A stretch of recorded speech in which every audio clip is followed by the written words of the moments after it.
Hi, everybody. Tim Andersen here. Thank you for tuning in today. I appreciate it. It's great to sit down with you for this podcast. Thank you for taking the time. We call this one something a little bit different. We call this Timing is Everything, USPAP and the Contract. The question has come up to me in the past of when an appraiser should analyze the purchase and sale contract, assuming there is one as part of the appraisal itself. The time to consider the purchase and sale contract as part of the value conclusion is really not what you think. Along those lines, I'm going to ask you some questions, and those questions are going to lead us to the answer of the question I just raised. Does USPAP suggest a proper moment to read the contract? In USPAP, why do the three approaches come before the standard rule that mentions analyzing the contract? In USPAP, why does reading and analyzing the contract come before the reconciliation? If timing is everything, is the order of the standards rules important too? Now, you ready for the answers? That's where we're going. Because there is a proper time in the appraisal process to consider the purchase and sale agreement, to consider the contract, USPAP idealizes this step at the end of the appraisal process. Standard Rule 1-5 comes late in USPAP. It comes late in the appraisal process. Standard Rule 1-5 specifically mentions the contract. Now, here's a surprise. USPAP does suggest the proper timing of when to analyze, read the contract, and make it part of your value opinion, if indeed it merits any weight at all in the value opinion. Now, this is going to come as a surprise. USPAP is finally clear on something. USPAP is not known for its raging clarity. I think we all understand that. Old Mother USPAP has a method to her madness when it comes to the proper time to consider the contract as part of the appraisal process. The order of the standards rules is an analytical pattern or model to follow. Now, there's that word analytical. Let's see if we can figure out why. Because there is a proper time to consider the contract, which is before reconciling values to a final value opinion. First, go to Standards Rule 1-1, then Standards Rule 1-2, then Standards Rule 1-3, etc. USPAP says we must understand highest and best use before choosing the comparables. That's why USPAP's highest and best use Standards Rule 1-3 comes before the analysis of the three approaches, which is Standards Rule 1-4. You probably already know that a comparable has the same highest and best use as the subject. Otherwise, they're not comparable. Thus, you must know what the subject's highest and best use is first, before you can understand the highest and best use of the comparables to see if indeed they are comparable. Then you engage in the three analytics, the cost approach, sales comparison approach, income approach, to synthesize the data in them into your value opinion. Here's the timing to the secret.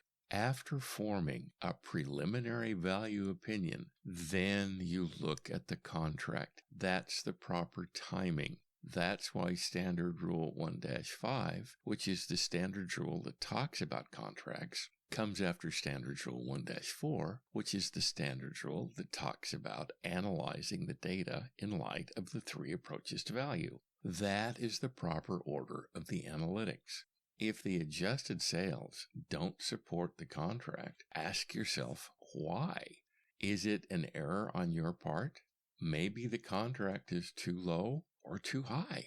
Timing is everything. Now, compare the contract to the market. You do that by making the contract the fourth comp.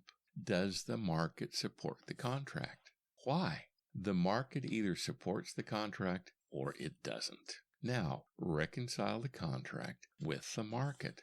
The contract is a market datum to consider, not to ignore. It tells you where the minds of the buyer and the seller met.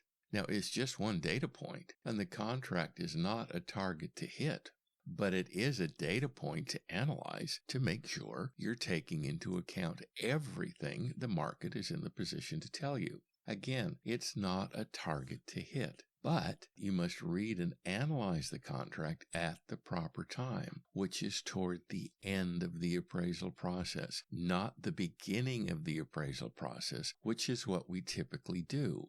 When we read the contract at the beginning of the appraisal process, basically, because we're human, we tend to anchor to that price. We tend to come in at that price. If we don't know what the contract says, we cannot anchor to that price. And anchoring in this context is a form of bias, and we all know we have to avoid bias. You reconcile all the market data, including the contract, into a credible value opinion. Then you write your scope of work, since now you know what you did and you did not do to arrive at a credible value opinion. See, timing is everything. Read the contract at the proper time in the appraisal process, which is toward the end, not toward the beginning. This way, reading it toward the end of the process, the purchase and sale agreement, the contract price, is not a target to hit. It is merely a data point to analyze and then to weigh properly as part of the final value conclusion. Read the contract at the proper time in the appraisal process, which is toward the end. So timing is everything. Analyze the contract at the proper point in the appraisal process. At the proper time, introduce the influence of the contract at the end of the process, which is its proper place. Then, in reconciling the approaches and reconciling all of the data in the appraisal, describe how you determined the market did or did not support the contract. Then, explain how much weight you chose to give the contract in the final value opinion. But most of all, explain why you gave it that weight.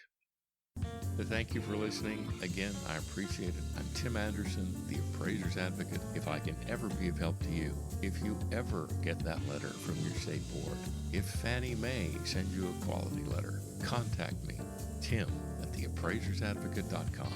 It will be a pleasure to work with you. It will be an honor to know you. My best to you and your family. And we're clear. Oh, no, we're not. Are your professional fees high enough? Now we're clear.